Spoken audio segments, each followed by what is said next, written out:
Assalamualaikum warahmatullahi wabarakatuh. Innal hamdalillah nahmaduhu wa nasta'inuhu wa nastaghfiruh wa na'udzu billahi min shururi anfusina wa min sayyiati a'malina. Man yahdihillahu fala mudilla lahu wa man yudlil fala hadiya lahu. Wa asyhadu an la ilaha illallah wahdahu la syarika lahu wa asyhadu anna Muhammadan abduhu wa rasuluhu la nabiyya wa la rasula ba'da.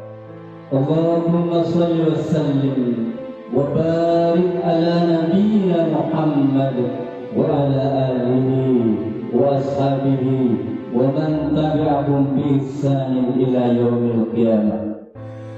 Amma ba'du, ayyuhal muslimun, usikum wa iyaya bittaqwallah faqad fazal muttaqun.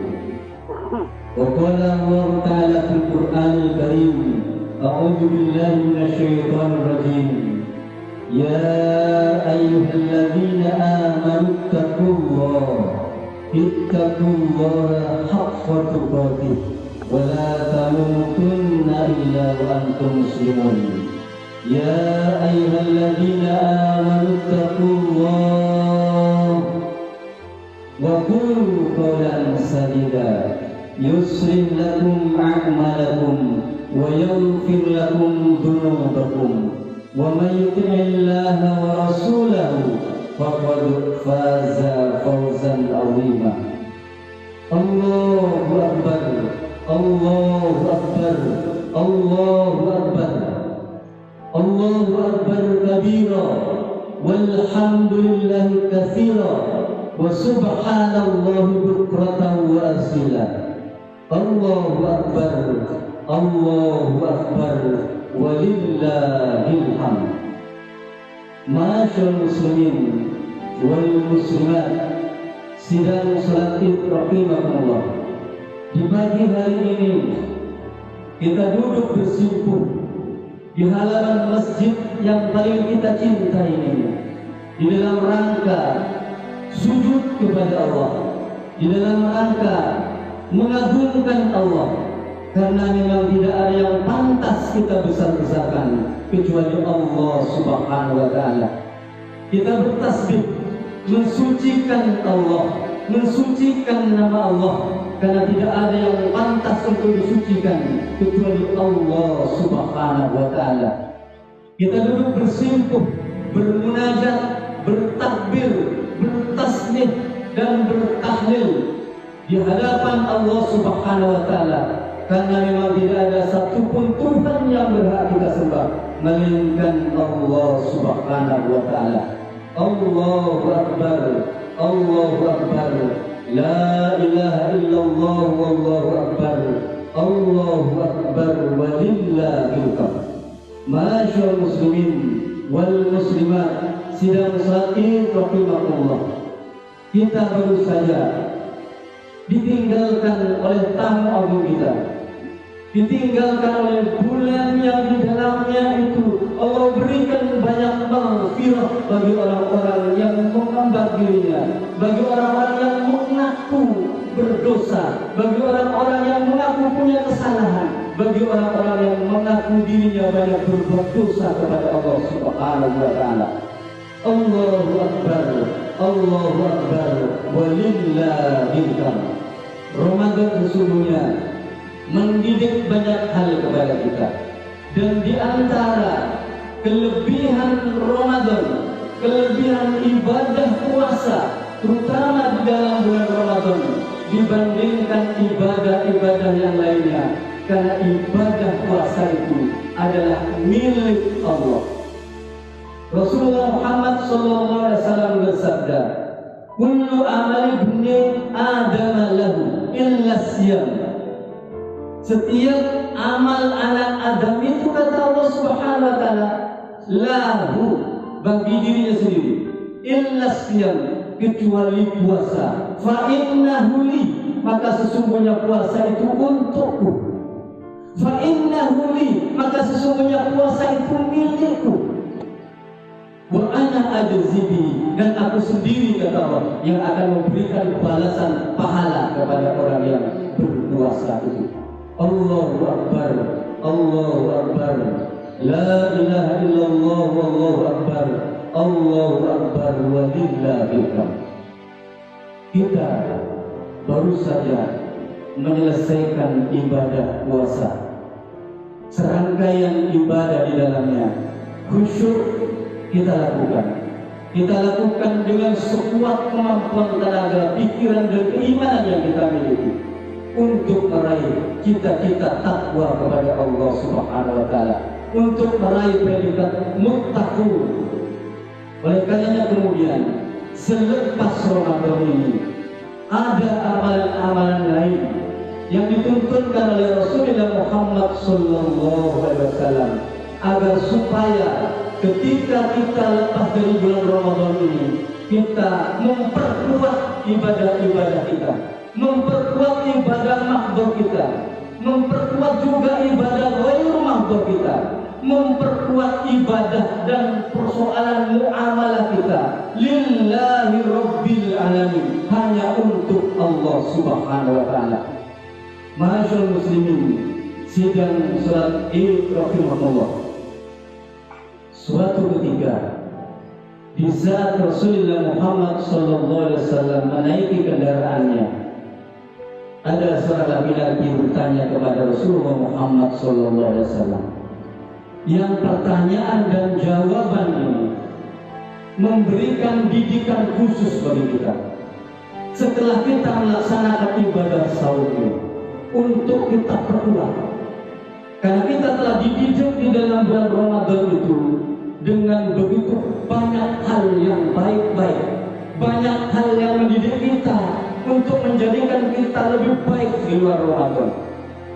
Seorang sahabat ini bertanya kepada Rasulullah Muhammad SAW, "Ya Rasulullah, wahai utusan Allah, akhbirni bi'amalin yudkhilunil jannah." Teks hadis ini, matan hadis ini banyak redaksinya, dan saya bawakan pada saat ini adalah matan yang dibawakan oleh An-Nasa'i. Anna rajulan ata Rasulullah SAW. Ada seorang laki-laki datang kepada Rasulullah Muhammad SAW ketika Rasulullah dalam keadaan di atas kendaraan. Lantas bertanya kepada Rasulullah, "Akhbirni bi'amalin yudkhilunil jannah." Beritahukan kepadaku wahai utusan Allah, satu amalan yang bisa memasukkan aku ke dalam surga. Dan di dalam teks yang lain dikatakan, "Wa yubaiduni minan nar," dan yang menjauhkan aku dari api neraka. Maka kata Rasulullah, dia telah bertanya sesuatu yang sangat agung, sesuatu yang sangat penting.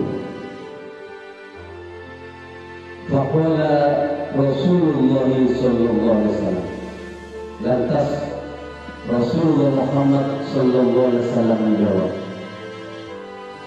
"Ta'budullah wa la tusyrika bihi syai'an wa tuqimas shalah wa tu'tiyaz zakat wa tasilar rahimah." Teks hadis ini banyak.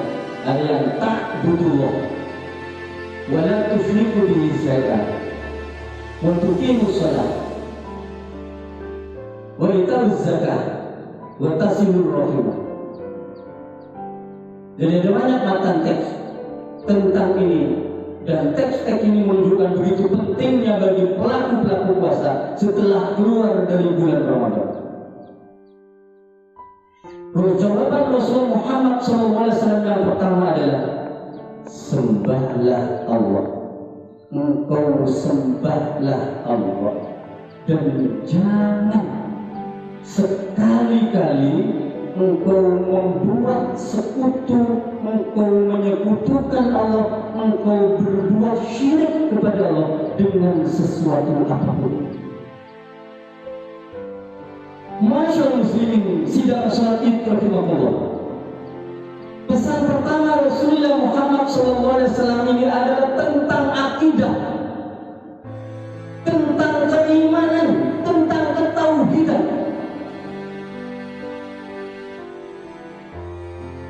tentang perintah untuk menjauhi segala macam bentuk syirik, baik itu syirik akbar maupun syirik yang kecil, baik itu syirik yang besar ataupun syirik yang tersembunyi. Di era modern ini, kalau kita cari orang menyembah batu mungkin sulit kita temukan, karena itu bentuk syirik konvensional. Kalau kita mencari orang menyembah pohon mungkin sulit dicari di dan jalan. Tetapi orang menyembah uang ada, orang menyembah jabatan banyak, orang menyembah kedudukan luar biasa, orang menyembah perempuan luar biasa, orang menyembah harta kekayaan, uang dan lain sebagainya luar biasa banyak. Mereka dipaksa oleh hawa nafsunya untuk tunduk kepada perintahnya. Begitu menggebu-gebu tentang urusan tahta dan jabatan, kedudukan, pangkat, harta, wanita, itu semua adalah perintah hawa nafsu syaitannya. Maka pantas kalau Allah Subhanahu wa taala mengatakan, yang ayat ini khitabnya memang kepada Rasulullah Muhammad SAW, tetapi sesungguhnya juga kepada umatnya. Allah Subhanahu wa taala mengatakan, "Afara'aita man ittakhadha ilahahu hawahu." Muhammad, apakah engkau tidak pernah melihat, engkau tidak pernah mengetahui, man ittakhadha ilahahu hawahu, orang yang menjadikan hawa nafsunya sebagai Tuhannya. Di era modern ini, orang menyembah hawa nafsu itu luar biasa banyak. Makanya proses akidah ini, pesan penting tentang keimanan ini, pesan penting tentang ketauhidan ini, pesan penting tentang larangan syirik itu dinomorsatukan oleh Rasulullah Muhammad SAW. Karena rupanya akidah ini menyangkut seluruh waktu dan seluruh zaman, tetap relevan, tetap ada, tetap banyak pengikutnya, tetap banyak penyembahnya. Ibnu Qayyim pernah mengatakan bahwa ini masuk Tuhan itu adalah sesuatu yang paling ditakuti, yang ketakutannya itu melebihi takutnya kepada Allah Subhanahu wa taala. Tuhan itu adalah sesuatu yang diikuti, dituruti kemauannya, melebihi perintah Allah Subhanahu wa taala. Syirik di era modern ini banyak karena diperintah dan banyak karena orang tunduk kepada nafsunya. Ada orang berpikir di era modern ini, karena pekerjaan begitu sulitnya, yang bekerja perlu di PHK. Kalau menjadi pekerjaan upahnya di bawah UMR, maka kemudian orang tua siang malam berdoa kepada Allah Subhanahu wa taala, memohon supaya anaknya diberikan pekerjaan yang mapan, meminta kepada Allah supaya anaknya diberikan pekerjaan yang gajinya mencukupi hidup anak dan istrinya. Dan kekhawatiran orang tua modern itu terhadap kehidupan dunia anaknya lebih berat dibandingkan kekhawatirannya ketika anaknya telah dihadapkan di mahkamah Allah Subhanahu wa taala. Allahu Akbar, Allahu Akbar, walillahil hamd. Luar biasa orang tua modern. begitu ada orang mengiming-imingkan suap, mengiming-imingkan riswah dengan janji anaknya diterima di tempat pekerjaan yang mapan, dia lakukan. Karena perintah hawa nafsunya memberikan ketakutan-ketakutan terhadap ketidakpemilikan pekerjaan yang mapan bagi anaknya. Sehingga kemudian dia menyatakan, gak apa-apa melanggar aturan Allah, melanggar aturan Rasulnya sebentar. Saya lebih tunduk kepada nafsu dulu karena khawatir anak saya tidak mendapatkan pekerjaan yang mapan. Ini bentuk Tuhan hawa nafsu di era modern. Keserakahan, tanah, wabah terjadi di manusia-manusia modern karena mereka tunduk dan bertuhan kepada nafsunya. Ini menjadi sesuatu yang penting yang harus kita perkuat ketika keluar dari bulan Ramadan ini adalah memperkuat akidah, memperkuat keyakinan, memperkuat ketauhidan, memegang teguh syariat Allah, bahwa perintah dan larangan Allah itu yang harus dinomorsatukan, bukan perintah nafsu. Dan akidah yang tidak beres ini akan melahirkan keboliman. Bulan bimakna jahul, boleh juga bermakna kebodohan. Makanya kemudian Luqman ketika menasihati anaknya, ya bunayya la tusyrik billah inna syirka la zulmun azim. Wahai anakku, kata Luqman, dan ini merupakan proses pendidikan yang pertama terhadap tarbiyatul aulad anak-anak kita,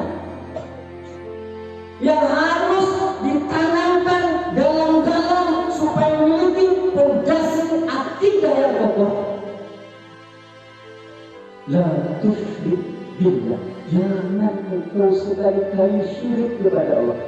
Inna syirka, sesungguhnya syirikan itu zulmun azim, betul-betul kegelapan yang amat nyata, betul-betul bentuk kebodohan yang sangat nyata.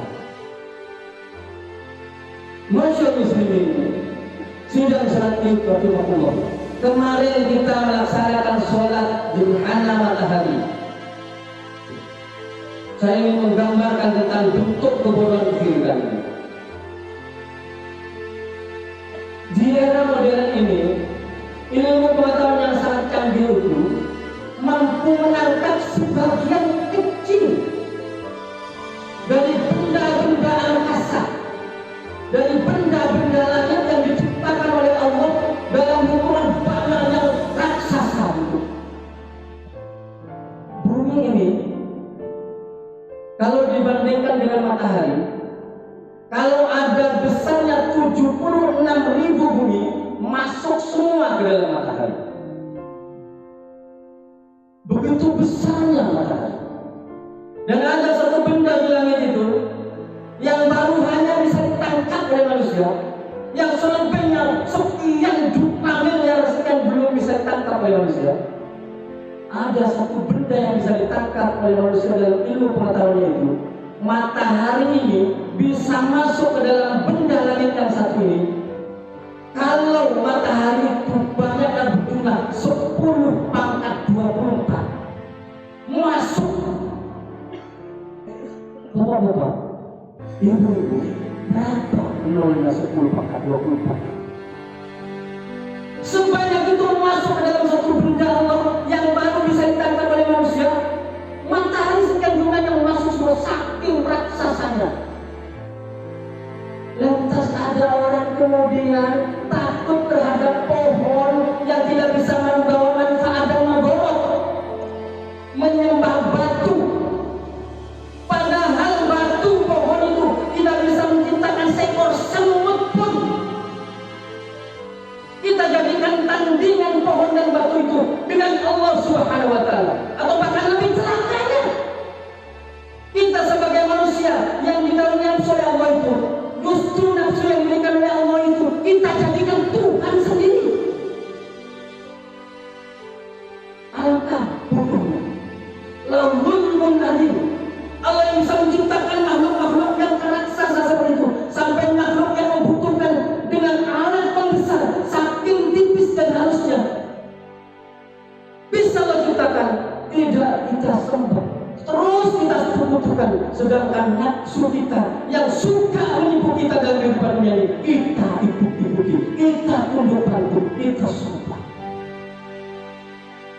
Allahu Akbar, Allahu Akbar, la ilaha illallah, Allahu Akbar, Allahu Akbar walillahil hamd. Kenapa pesan pertama Rasulullah yang disampaikan kepada pertanyaan yang penting ini adalah persoalan akidah, persoalan jangan sampai mensekutukan Allah. Pesan yang kedua, watuqimas sholat, engkau mendirikan sholat. Masa muslimin, saya ingin mengajak bahwa sholat itu sekali lagi tidak hanya kalau kalimat tidak hanya ini bukan berarti tidak penting. Sholat itu tidak hanya berbentuk gerakan dan bacaan yang terkadang gerakan ini diperdebatkan, dijadikan alat sebagai proxy war. Ustaz A dan Ustaz B cara sujudnya berbeda. Yang satu lutut duluan, yang satu tangan duluan. Orang yang menginginkan umat Islam dan umat Islam yang lainnya ingin benturan, ingin bentrok karena benci dengan persatuan umat Islam, dijadikan bahan untuk adu domba. Sehingga umat Islam tidak sempat berpikir tentang akidah yang benar. Sehingga umat Islam tidak pernah berpikir tentang pentingnya persatuan. Karena mereka cekcok hanya urusan tangan dulu atau lutut dulu. Dan mudah-mudahan tidak ada yang ketiga, jidat dua.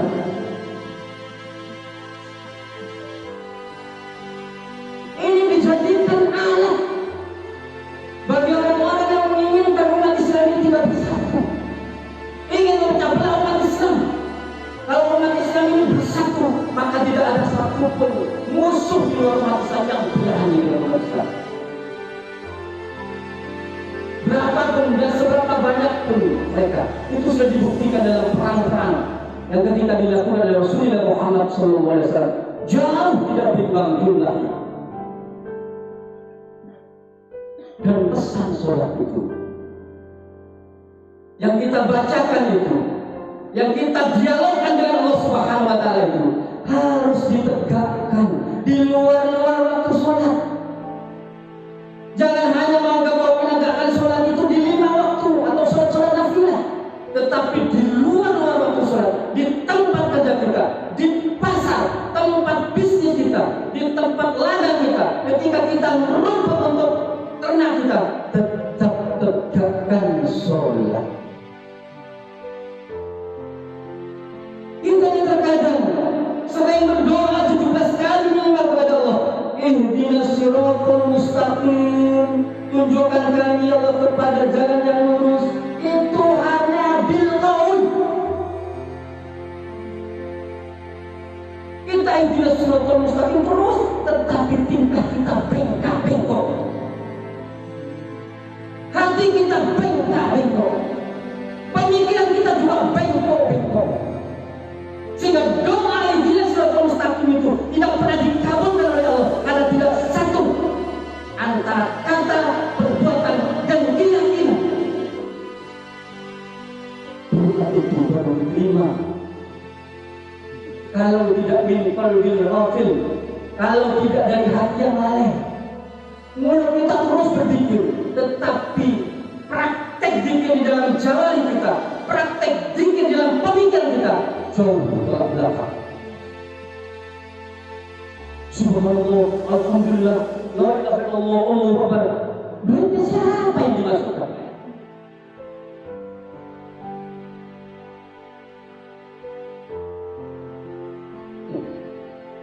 Isyarat-isyarat yang kita panjatkan kepada Allah, doa-doa yang kita dialogkan kepada Allah, tegakkan di luar sholat.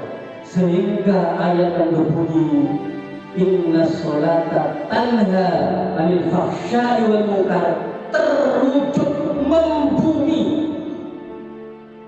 Ayat ini tidak akan pernah membumi jika umat Islam hanya berkutat pada soal gerakan dan soal doa-doa saja, yang itu tidak diejawantahkan ke dalam kehidupan saja.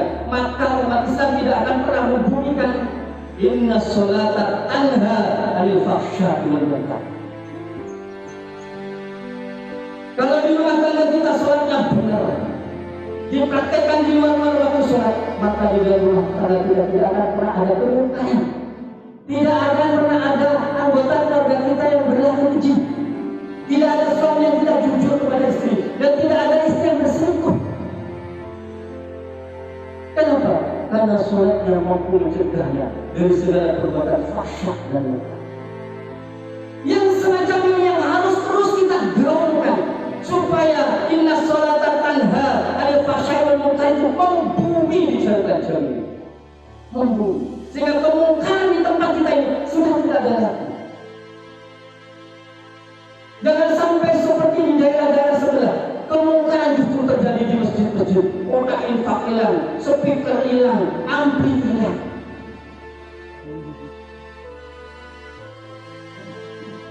Kalau di masjid seperti itu, apalagi di dalam Allahu Akbar, Allahu Akbar, La ilaha illallah, Allahu Akbar, Allahu Akbar, walillahil hamd. Pesannya ketiga, tinggal satu lagi, wa tu'tiyaz zakat. Engkau tunaikan zakat. Zakat ini disebut juga sebagai sedekah wajib. Sebagaimana disebutkan di dalam ayat, "Khudh min amwalihim shadaqatan tutahhiruhum wa tuzakkihim biha." Khudh, ayat khudh itu, ambillah perintah, min amwalihim, dari harta-harta aliyah, dari harta-harta orang kaya yang sudah wajib mengeluarkan zakat. Shadaqatan, zakat. Untuk apa? Tutahhiruhum, agar supaya zakat yang dikeluarkan oleh muzakki itu pelakunya menjadi suci, hartanya menjadi bersih. Tutahhiruhum wa tuzakkihim biha. Dan harta yang dikeluarkan itu menjadi bersih karena dikeluarkan zakatnya. Dan zakat harus dikeluarkan dari harta yang halal, bukan dari harta yang ghulul, bukan dari korupsi, bukan dari membajak, bukan dari rampok, bukan dari maling. Harus harta yang halal. Tidak diterima sedekah dari harta yang tidak halal, dari hal-hal yang haram. Dan konsep zakat ini yang perlu dibumikan kepada Anda, bukan memberi sekali fakir miskin setiap tahun sekali. Tetapi konsep zakat itu adalah bagaimana orang yang sekarang mustahil, besok tahun depannya lagi orang bisa menjadi muzakki. Makanya di masjid ini, di PCM ini perlu ada lazim lembaga adil zakat yang menghimpun zakat mal. Dan kalimat ini karena maka zakat mal harus diberikan kepada amil, tidak boleh diberikan sendiri. Karena kita yang ambil dan ada amil pada tubuh aspek itu, sehingga nanti yang memberikan amil. Dan ini kemanfaatannya banyak. Kalau kita berikan sendiri kepada saudara kita, dia akan zakat ya. Saya ada di ngomong repot-repot, tolong yang menurut. Mesti ada usaha seperti ini. Tapi kalau kepada tidak tahu kita diberikan kepada siapa, sehingga perasaan yang membatalkan sedekah kita itu menjadi selamat. Allahu Akbar, Allahu Akbar, La ilaha illallah, Allahu Akbar, Allahu Akbar, walillahil hamd. Yang terakhir, wa tasilar rahim, sambung tali silaturahim. Jadi setelah Ramadan ini, perkuat akidah, dirikan sholat, baik itu di luar waktu sholat, tunaikan zakat secara benar sebagai bentuk kepedulian sosial kita agar tidak muncul kesenjangan sosial. Maka yang keempat, sambung networking, sambung silaturahim. Siapa saja yang ingin diluaskan rezekinya oleh Allah dan dipanjangkan umurnya, falyasil rahimahum, maka sambung tali silaturahim. Kalau kita tidak suka menyambung silaturahim, apalagi kita suka memutus tali silaturahim, berarti dia ingin sempit rezekinya dan ingin dipendekkan umurnya. Silaturahim ini penting. karena menyangkut persoalan surga dan neraka. La yadkhulul jannah qati, kata Rasulullah. Tidak akan masuk surga siapa? Qati. Man qati? Qati'us silaturahim. Orang yang memutus silaturahim tidak akan masuk surga. Bahkan Rasulullah memberikan batasan, orang yang memutus silaturahim itu paling lama 3 hari. Kenapa? Karena amal anak Adam disodorkan kepada Allah, diajukan kepada Allah, dilaporkan kepada Allah tiap hari Senin dan Kamis. Jadi malaikat melaporkan kepada Allah, ini amalan Abdullah ya Allah. Allah mengatakan, catat penghapusan dosanya dihapus. Kalau dia berbuat dosa, hapus. Dan dia kalau melakukan amal yang baik, catat. Lantas kemudian Allah berfirman, apakah dia melakukan kesyirikan antara Senin dan Kamis? Tidak ya Allah. Apakah dia melakukan pemutusan tali silaturahim? Iya ya Allah. Untukku hatta yasliha, tinggalkan penghapusan dosanya, tinggalkan daftar-daftar amal solehnya, hatta yasliha, sampai keduanya Islam. Masyarakat muslimin wal muslimat, sidang salat itu tidak ada sesuatu yang paling ditakuti oleh kita semua sesungguhnya kecuali amal-amal kita tidak diterima oleh Allah. Kita sudah sekian bulan ini, 1 bulan berupaya-upaya tahajud, i'tikaf, tetapi tidak diterima oleh Allah gara-gara mutus silaturahim. Percuma.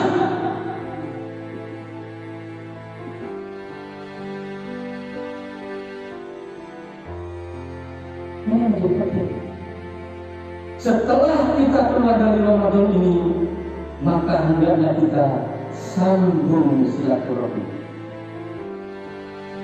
Masyaallah muslimin, itulah bagian-bagian penting yang harus kita lakukan selepas Ramadan ini agar kita menjadi penduduk surga sebagaimana yang telah terdapat di dalam hadis tadi. Aqulu qouli hadza wa astaghfirullah li wa lakum. Mari kita berdoa kepada Allah Subhanahu wa taala.